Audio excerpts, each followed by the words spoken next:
10장에 나오는 선한 사마리아 사람에 대해서 다시 살펴보도록 하겠습니다.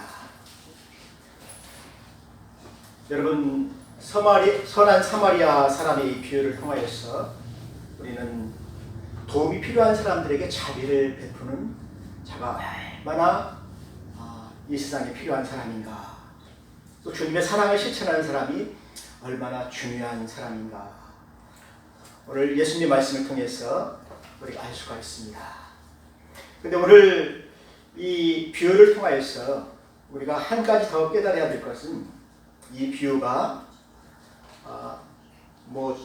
다른 사람을 돕고 구제사업을 하고 그런 내용으로 이렇게 되어 있지만은, 그 내면에는 우리가 어떻게 하여야 영생을 얻을 수가 있는가, 거기에 대해서 예수님께서 설명을 하고 있습니다. 그래서 우리가 25절을 이렇게 보게 되면은, 25절에 누가 나옵니까? 율법 교사가 나오죠. 아주 공부를 많이 한 그 율법 교사가 그 당시에는 랍비라고 이렇게 칭을 받았죠. 긴 옷을 입고 또 거룩한 곳에서 설교하는 랍비였습니다. 모든 사람들이 존경하는 랍비지요. 그런데 예수님이 가는 곳마다 예수님이 더 이렇게 존경을 받고 또 더 높임을 받고, 또 예수님의 말씀을 사람들이 많이 좋아하고 또 예수님을 따르니까 마음에 신가 되겠죠. 그래서 그런지는 모르겠지만은 이 사람이 공개적인 자리에서 그 예수님을 시험하였다는 것입니다.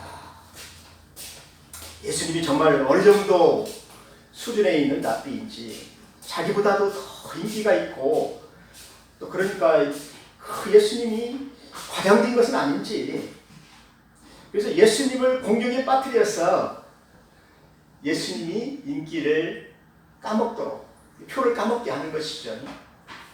여러분, 요즘 대통령 그 선거 TV에서 이렇게 토론하는 거 보게 되면 어떻게 합니까? 상대방을 공격해서 의도적으로 자기 나름대로 답을 알고 있어요. 이게 답을 다 알고 있고 그 상대방을 공격을 했어. 그 사람의 표를 깎아 먹어야 되겠죠. 그래서 그 사람이 하는 말을 잘 보게 되면은, 몇 번 들어보면은 그 사람의 속이 다 드러나요. 마찬가지로 오늘 율법사도 아주 의도적인 질문을 하게 됩니다. 누구보다도 많이 배운 이 율법학자가 예수님을 공경에 빠뜨려서 예수님의 표를 좀 깎아 먹으려고 하는 것이죠. 그것을 예수님이 모르실 리가 없지 않겠습니까? 그런데 예수님은 그 모든 것을 다 아시고 또 참으시고 그에게 뭐라고 말씀하십니까? 그가 먼저 예수님께 질문을 하였어요. 참 애매한 질문입니다. 무엇을 하여야, 내가 무엇을 하여야 영생을 얻을 수가 있습니까? 여러분, 아무리 공부를 많이 하고 또 높은 위치에 있고 존경을 받는 랍비라 할지라도 자신이 죽은 다음에 자기가 가게 될 그 하나님 나라, 하나님 곁에 갈 수 있을지, 거기에 대한 확신이 없는 거예요. 하나님을 만나지 못하는 것이요. 또 하나님의 그 구원에 대한 확신이 자기에게는 없는 것이요. 여러분, 이 랍비가 자기의 고민을 예수님께 털어놓았지만은, 이 랍비는 내가 어떻게 해야 영생을 얻을 수 있는지, 거기에 대한 아주 심각한 그 고민이 있었다는 것입니다. 사랑하는 성도 여러분, 우리도 성경을 통해서 우리가 구원받았다, 우리가 믿음으로 구원받았다, 내가 영생을 받았다, 그러지만은 막상 죽음 앞에 서면은 내가 정말 천국에 갈 수 있을까? 의심하는 사람들이 참 많이 있죠. 구원에 확신이 없는 사람들입니다. 여러분, 우리는 이 땅에서의 삶이 끝나면은 그 후에는 영원히 사는 세상이 있어요. 우리 영혼과 육체가 부활하여서 악인은 지옥에서 영원히 살고 의인은 천국에서 영원히 사는 세계가 있습니다. 여러분, 천국 가고 싶습니까? 지옥에 가고 싶습니까? 천국에서 영원히 살아야죠. 주님과 영원히 교제하면서 그곳에서 영원히 즐거운 삶을 살아야죠. 지옥에 가서 영원히 벌받는 그런 삶을 살고 하나님과 단절되어서 그 모든 그 심판을 다 받게 되는 그런 삶을 살면 안 되지요. 그래서 여러분, 굉장히 중요합니다. 이 땅에서 구원받는 것이 굉장히 중요하다는 거예요. 근데 율법사는 율법은 다 알고 있지만은 하나님을 만나지 못했어요. 하나님의 구원에 대해서 알지를 못하고 있는 것입니다. 그래서 예수님께 묻는 것입니다. 내가 어떻게 하여야 영생을 얻을 수 있습니까? 자기도 모르는 질문을 예수님께 하는 거예요. 예수님은 말씀하시죠. 율법에 무엇이라고 기록되어 있느냐? 네가 이 율법을 어떻게 읽었느냐? 율법고사가 아주 정확하게 대답을 하였습니다. 내 마음을 다하고 목숨을 다하며 힘을 다하며 뜻을 다하여서 주 너의 하나님을 사랑하라. 아주 완벽하죠. 율법에 대해서 가장 큰 계명을 이야기하고 있습니다. 또 내 이웃을 내 자신과 같이 사랑하라 하였나이다. 27절에 그렇게 말하고 있죠. 그래서 이것은 신명기 6장 5절과 레위기 19장 18절을 가지고 그 하나님께서 주신 가장 큰 계명, 그것을 얘기를 하게 된 것이죠. 또 예수님께서 그렇게 가르치셨어요. 이 두 가지는 가장 큰 계명이다. 그러니까 목숨을 다하고 힘을 다하고 뜻을 다해서 하나님을 사랑하는 것, 이웃을 내 몸과 같이 사랑하는 것, 이것이 가장 큰 계명이다. 그래서 예수님이 그 사람을 칭찬을 했어요. 내 대답이 옳도다. 그러면 네가 이것을 행하면은, 율법을 지켜 행하면은 내가 영생을 반드시 얻을 것이다. 여러분, 이 율법사가 이 모든 것을 다 행하였겠습니까? 못했겠습니까? 조금은 했겠지요. 어느 정도 자기 수준에 맞는 거기까지는 행했겠죠. 근데 하나님의 수준에는 이르지 못한다는 것입니다. 모든 사람이 주를 범하였음에 하나님의 영광에 이르지 못하리라.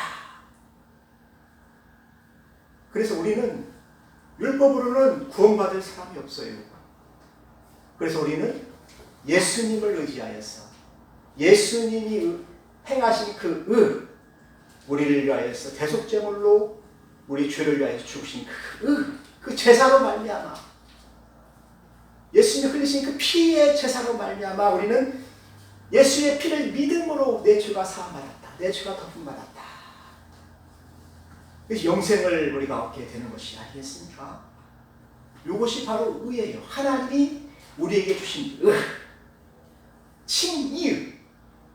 그래서 우리는 믿음으로 의로움을 받게 된 것입니다.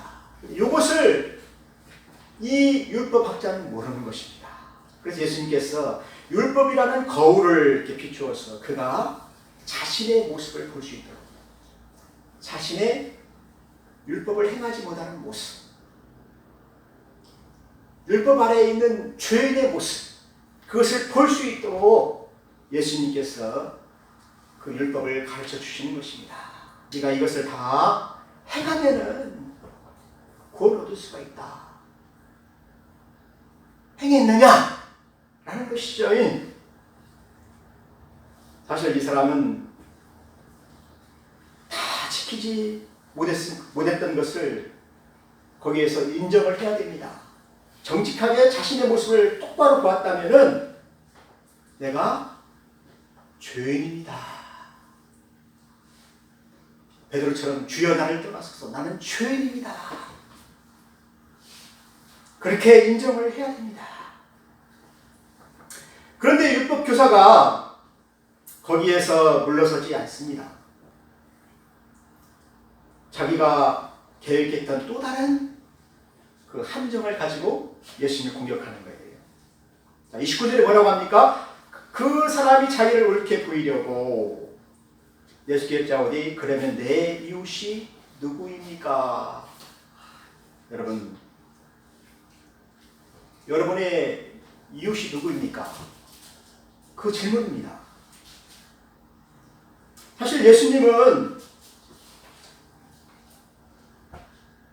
그 이웃을 어떻게 해석했습니까? 많은 이방인들과 또 죄인들과 율법을 어긴 사람들까지도 다 사랑하라고 그랬지 않습니까? 로마 사람들도 사랑하고 헬라 사람들도 사랑하고 유대인들도 사랑하고 원수를 사랑하라. 이것이 바로 예수님께서 가르쳐주신 이웃이에요. 그런데 랍비는 어떻게 가르쳤습니까? 유대인끼리만 이웃이고 또 율법사끼리만 이웃이고 학력이 같은 사람끼리만 이웃이고 마음이 잘 통한 사람만 이웃이고 내 친구고 나를 멸시하고 나에게 해를 끼치고 나를 이 참 어렵게 만든 많은 이방인들은 다 원수다. 내 이웃이 아니다. 그래서 이 율법학자가 그렇게 가르쳤다는 것입니다. 자기를 옳게 보이려고 내가 가르친 것이 맞다. 이 율법사가 하는 일이 무엇입니까? 유대인만을 사랑하라는 것이잖아요. 응? 사마리아 사람들을 사랑하지 말라는 것이잖아요.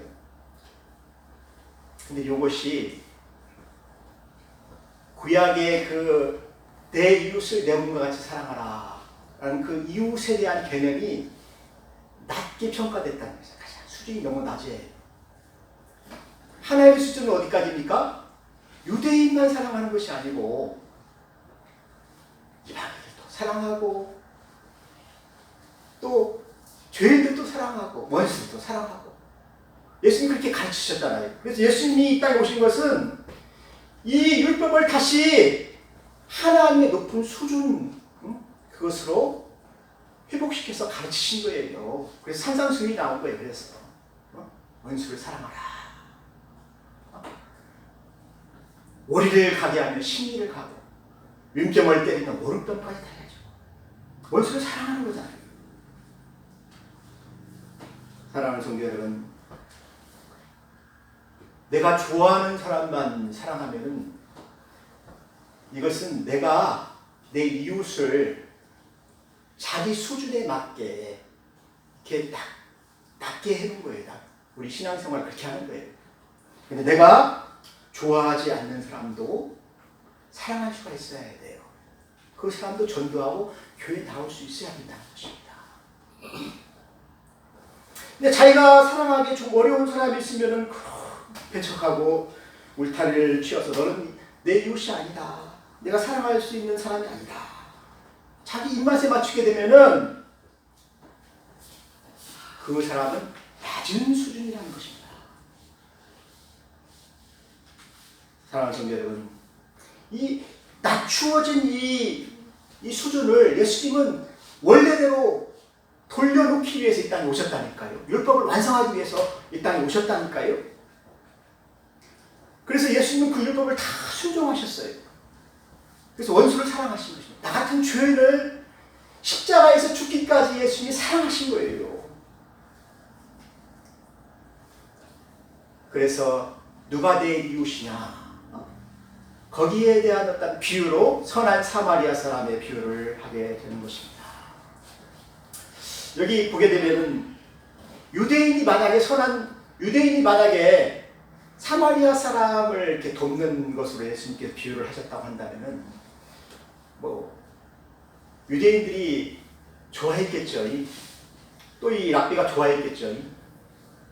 근데 예수님은 이것을 거꾸로 해서 유대인들이 미워하고 이방인이라고 생각하는 그 죄인, 상종도 하지 않는 그 사마리아 사람을 들어서 유대인들을 나무라죠.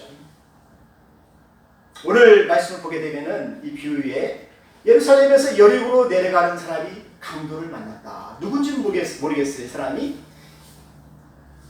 제사장인지 아니면 레위인인지 유대인인지 뭐 아무튼 유대인이겠죠. 예루살렘에 제사를 드렸으니까 유대인이죠. 근데 내려가다가 도적대를 만났어요. 그 당시에 그 여리고사에는 부자들이 많아가지고 동굴다리를 가지고 예배드리러 많이 가니까 이 가난한 사람들이 산적이 되어가지고 동굴에 숨어있다가 바위 틈에 숨어있다가 지나가는 사람들을 때려서 돈을 뺏었다는 것입니다. 근데 돈만 뺏으면 되는데 옷까지 다 뺏겨갔어요. 해도 너무 잔인하죠. 근데 옷만 가져간 것도 괜찮아. 근데 죽도록 팼다는 것입니다. 피를 흘리게 죽도록 팼다는 것입니다. 그래서 이 사람이 아주 소리를 지를 힘도 없어요. 살려달라고 막 부르짖을 힘도 없어요. 그리고 그 사람을 버리고 갔어요. 근데 다행인 것이 그때 마침 제사장이 와서 그 길을 지나가더라는 것입니다. 이 사람 그래도 제사장은 나를 구해주겠지 희망을 가졌겠지 않겠습니까? 다른 사람도 아니고 제사장인데 목사인데 그래도 나를 좀 도와주지 않겠느냐. 그런데 이 제사장이 그 강도 만난 자를 보고 피하여 갔다. 책임을 면하려고 맞은편 길로 돌아갔다는 것입니다. 딱 보고 내가 이 사람을 도와야 되는데 도우면 손에 피가 묻잖아요. 제사드리기가 어려워요. 부정해지니까. 그러니까 그거 책임을 피하려고 못 본 것처럼 눈을 감았다는 것입니다. 감아서 다른 길로 돌아갔다는 것입니다. 누가 보면 큰일 나니까. 만약에 사람들이 봤다고 한다면은 많이 웅성웅성해서 있었다고 한다면은 제사장이 그 일을 했겠지요. 책임이니까. 사람이 없으니까. 보는 사람이 없으니까. 그래서 예수님께서 말씀하셨습니다. 너희들은 길 오기 위해서 나팔을 불면서 막 구제할 때 나팔을 불어가지고 사람들 앞에서 어떻게 합니까? 구제하고 또 기도하고 그게 바로 유식이라는 거예요. 유식. 사람들 눈앞에서는 막 하는데 하나님이 보는 그 앞에서는 그렇게 하지 않는다는 것입니다. 회칠한 무덤이라고 그러잖아요. 겉에는 회가 칠해서 아름다운 무덤인데 안에는 냄새나는 썩은 시체가 있잖아요. 사랑하는 성도 여러분, 오늘날 정치인들을 보게 되면은 회칠한 무덤이 참 많아요. 너무 많아요. 사람들이 보면은 합니다. 사람들이 보자 하면 안 합니다. 근데 제사장만 그런 것이 아니고 또 레위인이 지나갔는데 레위인도 그 자리를 모른 척하고 피해갔다는 것입니다. 근데 사마리아 사람이 여행을 하다가 이 사람을 보고 어떻게 했습니까? 이 사마리아 사람은 유대인들과 상종도 안 해요. 또 유대인들의 멸시를 받았어요. 그런데 그 상처를 치료해 주었죠. 기름을 붓고 포도주를 부었어. 상처 소독을 하고 붕괴로 감았어. 자기 나귀에 싣고 주막으로 갔어. 그래서 돌봐주었습니다. 밤새도록 그를 간호했다는 것입니다. 그냥 주막에 놓고 가도 되는데 이 사람 뭐 119 빨리 전화해가지고 빨리 치료해 주십시오. 이렇게 가도 되는데 자기가 거기에서 그 사람을 돌봐주었다는 것입니다. 물도 떠주고 이마에 수건도 올려주고 상처도 닦아주고 피도 닦아주고 그리고 그 다음날 자기가 급한 일이 있으니까 요관 주인에게 2데나리오 이틀씩 품삯입니다. 내가 돌아올 때까지 이틀 동안 이 사람을 돌봐주십시오. 그리고 더 들면 내가 더 주겠습니다. 그리고 돌아갔다는 것입니다. 여러분, 누가 자비를 베푼 사람입니까? 선한 사마리아 사람이죠. 내가 죄인이라고 생각했던, 내가 상종하지 않았던 그 사람이 자비를 베풀었을 때 하나님이 그 사람을 자비를 베푸신다는 것입니다. 그래서 예수님께서 말씀하셨습니다. 하나님께서 그 사람에게 자비를 베푸는데 그 사람이 하나님의 나라에 살 사람이다. 영생을 받을 사람이다. 그렇게 말씀하셨다는 것입니다. 그래서 랍비에게 물어봤습니다. 누가 이 세 사람 중에 누가 강도 만난 자의 이웃이 되었느냐. 근데 이 유대인 랍비가 사마리아 사람이라고 말을 하지 않습니다. 그냥 자비를 베푼 사람입니다. 자존심이 상하는 거죠. 유대인은 그렇게 하지 못한 자존심이 상하는 거죠. 자비를 베푼 사람입니다. 그때 예수님께서 말씀하십니다. 너도 가서 이와 같이 하라. 사랑하는 성도 여러분, 탈무드에 보게 되면은 우리가 천국에 가서 우리 이웃이 누구인지를 가르쳐주고 있어요. 어떠한 율법학자가, 아주 유명한 율법학자가 해석을 했는데, 자기 이웃이 누구냐면은 푸주간 주인이라는 것입니다. 푸주간 주인. 푸주간 고기를 써는 사람 있잖아요. 이렇게 하찮은 사람이 내 이웃이라니. 하나님께서 그렇게 대답을 해주셨어요. 그래서 푸주간 주인의 집에 가보니까 이 사람이 그 가난해서 고기를 먹지 못하는 사람이 오게 되면은 고기를 썰어주더라는 것입니다. 아이들이 갖다 먹이십시오. 그리고 자기 집에 가난한 여자가 결혼도 못하고 하늘로 들어갔는데 이 여자를 어떻게 해서 결혼시켜가지고 잘 살게 해주는 그런 아주 선한 사람이었다는 것입니다. 근데 거기 깨달았다는 것입니다. 내 이웃이 바로 율법자가 아니고 유대인이 아니고 제사장이 아니고 선한 일을 행한 사람입니다. 자비를 베푼 사람입니다. 사랑하는 성도 여러분, 오늘 저는 이 말씀을 들으면서 우리가 자비를 베푸는 사람이 되어야 되겠다. 또 그런 사람의 이웃이 되어야 되겠다. 그렇게 생각을 했습니다. 오늘 율법교사와 예수님의 만남은 여기서 끝입니다. 율법교사가 그 이후에 어떻게 회개를 했는지 살았는지는 잘 모르겠어요. 근데 우리는 여기에서 우리가 깨달아야 될 것이 내가 이 율법을 어떻게 해석하느냐, 낮게 해석하느냐, 높게 해석하느냐, 원수까지 사랑할 것이냐, 아니 내 친구만 사랑할 것이냐, 내가 좋아하는 사람만 사랑할 것이냐, 내가 그동안에 나의 편견과 이익만 생각하면서 그 사람을 판단한 것은 아니었는지 여러분 다시 한번 생각해 봐야 되겠습니다. 사랑하는 성도 여러분, 오늘 이 사마리아 이 비유를 보면서 내가 그렇게 살지 못하고 있다. 나도 그렇게 살아야 되겠다. 예수님께서 가르치셨잖아요. 너도 가서 그렇게 행하라. 사랑하는 성도 여러분, 우리는 예수 그리스도를 통하여서 구원받은 사람입니다. 은혜를 받은 사람입니다. 하나님께서 나를 불쌍히 여기셔서 예수님을 보내셔서 예수님의 피로 내가 죄사함을 받은 사람입니다. 그래서 우리가 얘기를 하죠. 하나님이 세상을 이처럼 사랑하사 자기 사랑하는 아들 독생자를 보내셨어. 이 세상을 구원하시는데 내가 그를 믿음으로 멸망하지 않고 영생을 받게 하셨다.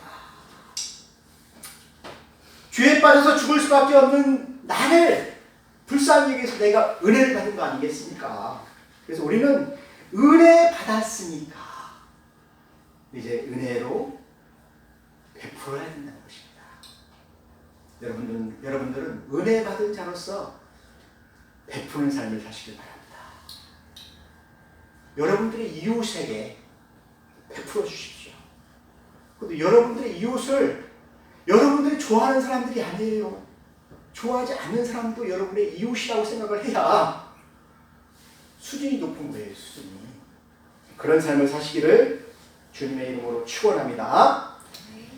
기도하겠습니다. 하나님 아버지 감사합니다. 우리를 살리기 위해서 예수님은 모든 것을 버렸습니다.